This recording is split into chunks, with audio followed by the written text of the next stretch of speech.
YouTube channel. मैं miss Viditi Rastogi, assistant professor CTE IPM college. आज वैदिक गणित भाग 2 में हम एकाधिकैन पूर्वेन सूत्र के बारे में पढ़ेंगे। हम जानेंगे कि एकाधिकैन पूर्वेन सूत्र का अर्थ क्या है और इसको हम योग की संक्रिया में एडिशन में किस प्रकार यूज कर सकते हैं। एकाधिकैन पूर्वेन शब्द दो शब्दों से मिलकर बनाया है, एकाधिक और पूर्वेन। एकाधिक का अर्थ है एकाधिक और पूर्वेन का अर्थ है पहले की संख्या या पहले का अंक। इस तरीके से एकाधिकैन पूर्वेन शब्द का अर्थ हुआ पहले की संख्या या पहले के अंक का एकाधिक करने की क्रिया। इसका उदाहरण देख लेते हैं। यदि हमें संख्या 14 का एकाधिक करने के लिए कहा जाए तो संख्या 14 का एकाधिक क्या होगा? 15। इसी तरह से यदि संख्या 2163 में अंक 6 का एकाधिक करने के लिए कहा जाए तो अंक 6 का एकाधिक क्या होगा? 7। और संख्या इस तरीके से बनेगी 2173। अब इस एकाधिक को हम किस तरीके से सिंबॉलिकली व्यक्त करते हैं, रिप्रेजेंट करते हैं, ये भी जान लेते हैं। तो ये जो एकाधिक का साइन है वो एक डॉट के द्वारा दिखाया जाता है वैदिक गणित में। तो जिस भी अंक का एकाधिक किया जाता है उस अंक के ऊपर एक डॉट का निशान लगा दिया जाता है। तो इसका मतलब क्या होता है? अगर किसी अंक के ऊपर डॉट का निशान लगा हुआ दैट मीन्स उसका हमें एकाधिक करना है, उसको एज एक उसमें एक ऐड करके उसे कंसीडर करना है। तो सपोज यदि किसी संख्या का एकाधिक करना है तो संख्या के एकाधिक करने के लिए हम हमेशा उसके इकाई अंक पर यूनिट प्लेस वाली जो डिजिट है उस पे डॉट का निशान लगाते हैं। तो यदि 14 के एकाधिक को हमें व्यक्त करना है सिंबॉलिकली तो हम 14 में 4 पे डॉट का निशान लगाएंगे और का अर्थ क्या हो जाएगा? 15। इसी तरह से यदि संख्या यदि ऊपर का उदाहरण ही हम ले 2163 में हमें 6 का एकाधिक करना था तो हम किस पे डॉट का निशान लगाएंगे? 6 पे डॉट का निशान लगाएंगे, यानी कि 2166 पे डॉट और 3 और इस संख्या की फिर वैल्यू हो जाएगी 2173। अब हम इसका एडिशन में उपयोग देख लेते हैं। एडिशन में उपयोग देखने के लिए हम एक क्वेश्चन लेंगे एडिशन का। इस क्वेश्चन 4 नंबर्स हैं और चारों नंबर आपके 5 डिजिट नंबर हैं। तो इस सूत्र का उपयोग करने के लिए हम क्या करते हैं? पहले कॉलम को लेते हैं और पहले कॉलम में दो दो डिजिट्स को ऐड करना शुरू करते हैं। सपोज पहले कॉलम में आपकी पहली दो डिजिट यानी कि यूनिट प्लेस पे आपकी पहली दो डिजिट क्या आ रही हैं? 5 और 6। 5 और 6 को हमने ऐड किया 11 आया। अब जैसे ही एडिशन करने पे आपका 9 से बड़ा नंबर मिलता है तो 9 से बड़ा नंबर मिलने का मतलब ये है कि आपको अगले अंक पे यानी कि पूर्व वाले अंक पे एकाधिक का निशान लगाना है और सिर्फ आपके पास क्या रह जाएगा? इकाई का अंक रह जाएगा। तो यहाँ पे 11 आ गया, 2 डिजिट नंबर है तो आपको पूर्व के अंक 8 पे एकाधिक का निशान लगाना है और सिर्फ आपके पास इकाई का अंक बचा अब 1। अब इस 1 का क्या करना है?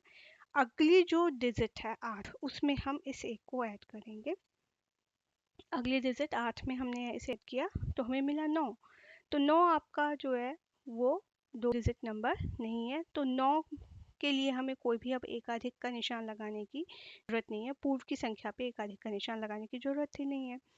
अब 9 आपको मिला और लास्ट अब डिजिट है आपकी, यदि आप फर्स्ट कॉलम में देखेंगे 9। अब इस 9 में हम 9 को ऐड करेंगे तो हमें मिला 18 अगेन आप 2 डिजिट नंबर है तो इसमें फिर से हमें एकाधिक की क्रिया करनी पड़ेगी। 18 का जो 1 है वो एकाधिक के रूप में पूर्व के अंक पे चला जाएगा। 9 के पूर्व का अंक क्या है?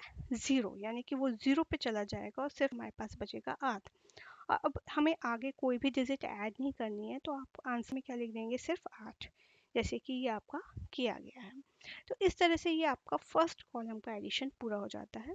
इसी तरीके से हम इसी प्रोसीजर से हम सेकंड कॉलम को ऐड करते हैं। सेकंड कॉलम में यदि आप देखेंगे कि आपको पहली दो डिजिट है 9 और 8 का एकाधिक, तो अब सबसे पहले 8 का एकाधिक की वैल्यू क्या होगी? 9, यानी कि 9 में हमें 9 को ही ऐड करना है। तो 9 और 9 आपके हुए 18। अब 18 2 डिजिट नंबर है तो 1 एकाधिक की फॉर्म में अगले डिजिट पे ट्रांसफ़र हो जाएगा और सिर्फ आपका क्या बचा 8, और इस 8 को हम अगली डिजिट में ऐड कर देंगे जैसा कि यहाँ पे किया गया है। अगली डिजिट आपकी 3 है, 8 को 3 में ऐड किया 11 मिला। 11 अगेन आपका 2 डिजिट नंबर है, तो इसका जो 11 का 1 है वो आपका पूर्व वाले डिजिट पे एकाधिक फॉर्म में चला जाएगा और सिर्फ आपके पास बचेगा 1। अब इस 1 में हमें ऐड करना है 0 का एकाधिक। 0 का एकाधिक आपका क्या है होगा 1, यानी कि 1 में हमने 0 का एकाधिक 1 ऐड किया तो हमें क्या मिला 2। और इसके बाद हमें आगे कोई भी डिजिट ऐड ही नहीं करनी है, तो हम आंसर में क्या लिख देंगे 2 लिख देंगे। तो इस तरीके से 2 कॉलम्स का एडिशन आपने कर लिया। तो आगे जैसे कि ये आपको देख रहे हैं कि हमने पहले और दूसरे कॉलम का एडिशन कर लिया। सिमिलर प्रोसीजर से हम आगे के कॉलम्स को भी ऐड करेंगे। जैसा कि ये तीसरे कॉलम को हमने ऐड किया। तीसरे कॉलम में आप देख रहे हैं 9 में हमें ऐड करना है 9 के एकाधिक को। 9 का एकाधिक होगा 10, 9 में हमें ऐड करना है यानी कि 10 को, यानी कि वो हो गया 19, 19। और 19 चूँकि 2 डिजिट नंबर है तो एक तो एकाधिक की फॉर्म में आगे चला जाएगा और सिर्फ आपके पास क्या बचा 9। अब 9 में हम ऐड करेंगे 4 का एकाधिक, और 4 का एकाधिक है आपका 5। 9 में हमने 5 ऐड किया तो आपको मिला 14। 14 14 अगेन आपका 2 डिजिट नंबर है, तो अगले अंक पे यानी कि पूर्व के अंक पे हम एकाधिक का निशान लगाएंगे और आपके पास सिर्फ क्या रह जाएगा 4, और इस 4 को हम नेक्स्ट डिजिट 9 में ऐड कर देंगे, मिला आपको 13। 13 अगेन आपका 2 डिजिट नंबर है, तो ये आपका एकाधिक की फॉर्म में आगे चला जाएगा और बचा क्या 3। इसी तरीके से हम चौथे स्तंभ को, पांचवें स्तंभ को और 6 कॉलम को ऐड करेंगे। और 6 कॉलम को ऐड करने में आपको एट द एंड आपको क्या मिल रहा है, यदि आपके पास कोई डिजिट नहीं बची है 6 कॉलम में, आप देख रहे हैं कि आपके पास कोई भी डिजिट नहीं बची थी और आपको एकाधिक का निशान लगाना था, तो इस केस में आप 0 मार्क करेंगे और 0 के ऊपर एकाधिक का निशान लगाएंगे। तो इस तरीके से आपका आखिर में आंसर आ गया। इसी तरह से अब एक और क्वेश्चन हम देख लेते हैं कि अगर किलोमीटर, मीटर, सेंटीमीटर का क्वेश्चन है, उसको हम एकाधिक क्या सूत्र यूज़ करते हुए कैसे सॉल्व कर सकते हैं। तो सिमिलर प्रोसेस है, कोई बहुत ज़्यादा डिफरेंसेस नहीं है। जैसे कि इसमें आप देख रहे हैं किलोमीटर, मीटर, सेंटीमीटर, सबसे छोटी यूनिट आपकी क्या है सेंटीमीटर। सेंटीमीटर में भी हम सबसे पहला कॉलम आपका क्या है, सबसे पहले कॉलम में आपके डिजिट्स हैं 6, 2, 5, 8। तो सबसे पहले कॉलम सेंटीमीटर के सबसे पहले कॉलम से हम प्रोसेस शुरू करेंगे और जैसे हम करते हैं वैसे ही करते चले जाएंगे। 6 में 2 जोड़ा 8 आया, 8 आपका 2 डिजिट नंबर नहीं है। फिर हमने 8 में 5 जोड़ा, 5 भी आपका जो है वो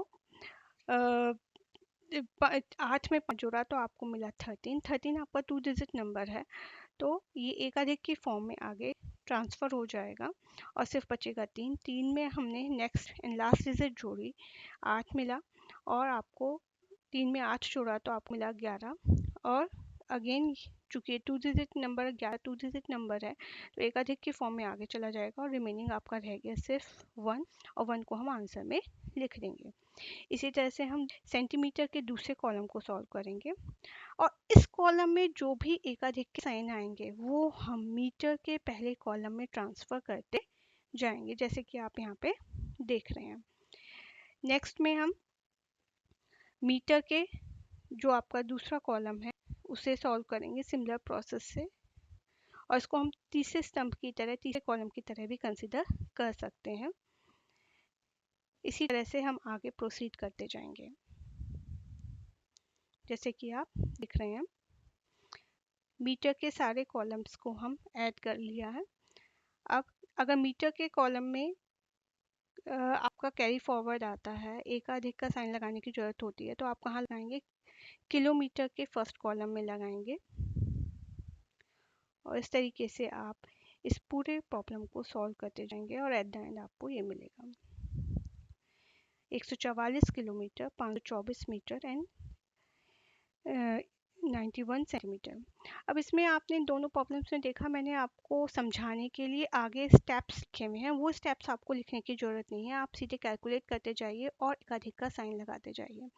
अब इस प्रोसीजर का फ़ायदा ये है कि जब हम कम हो जाती है, तो ये इस प्रोसीजर का पूरा फ़ायदा है। आई होप आपको एडिशन समझ में आया होगा कि एकाधिक पूर्वीन सूत्र का उपयोग करते हुए हम कैसे यूज़ कर सकते हैं। तो इसका यूज़ करते हुए आप कुछ और प्रॉब्लम्स को सॉल्व करने की कोशिश करिए। प्रॉब्लम्स इस तरह से हैं, इन्हें एकाधिक पूर्वीन सूत्र का उपयोग करते हुए सॉल्व करने का प्रयास करिए।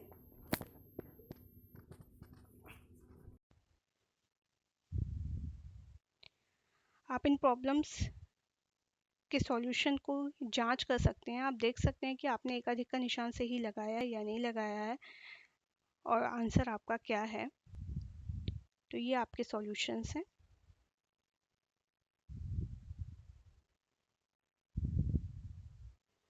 आई होप आपको ये पूरा प्रोसीजर समझ में आया होगा। Thank you so much. मेरे चैनल को आप सब्सक्राइब करिए, लाइक करिए और आगे इसी तरह से लगातार अपनी लर्निंग को कंटिन्यू रखें। Thank you so much.